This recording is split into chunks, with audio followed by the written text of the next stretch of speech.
एक दिन सुबह सुबह गौतम बुद्ध के सारे शिष्य बुद्ध को सुनने के लिए बुद्ध की प्रतीक्षा कर रहे थे। थोड़ी देर बाद जब बुद्ध आए, अपने साथ एक रस्सी लेकर आए। बुद्ध के हाथों में रस्सी देखकर सभी शिष्यों को हैरानी हुई।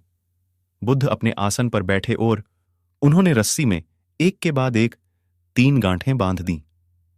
फिर उन्होंने शिष्यों से पूछा, क्या ये वही रस्सी हैं जो गांठें बांधने के पहले थीं?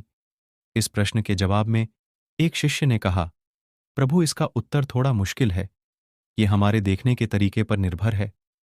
एक तरह से तो रस्सी वही है, इसमें कोई बदलाव नहीं है। एक अन्य शिष्य ने कहा, अब इसमें 3 गांठें लगी हुई हैं, जो कि पहले रस्सी में नहीं थी, तो हम इसे बदला हुआ भी कह सकते हैं। कुछ शिष्यों ने कहा कि वास्तव में मूल रूप से ये रस्सी वही है, लेकिन बदली हुई दिख रही है, लेकिन इसका मूल स्वरूप बदला नहीं है। शिष्यों की बातें सुनकर बुद्ध ने कहा, आप सभी सही बोल रहे हैं, अब मैं इन गांठों को खोल देता हूं। ये बोलकर बुद्ध रस्सी के दोनों सिरों को खींचने लगे। बुद्ध ने पूछा कि क्या इस प्रकार रस्सी की गांठें खुल जाएंगी? सभी शिष्यों ने कहा कि नहीं, ऐसा करने से तो गांठें और ज्यादा कस जाएंगी, इन्हें खोलना और मुश्किल हो जाएगा।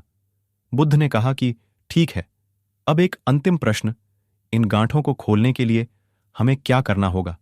शिष्यों ने कहा कि हमें इन गांठों को ध्यान से देखना होगा, जिससे हम ये जान सकें कि इन्हें किस तरीके से लगाया गया है। इसके बाद हम गांठें आसानी से खोल सकते हैं। बुद्ध इस जवाब से संतुष्ट हो गए और उन्होंने कहा कि ये सही बात है। हम परेशानियों में फंसे रहते हैं और बिना कारण जाने ही उसका हल खोजने लगते हैं, जबकि हमें समस्याओं के मूल को समझना चाहिए। जब समस्याओं की वजह समझ आ जाए तो उन्हें सुलझाना आसान हो सकता है।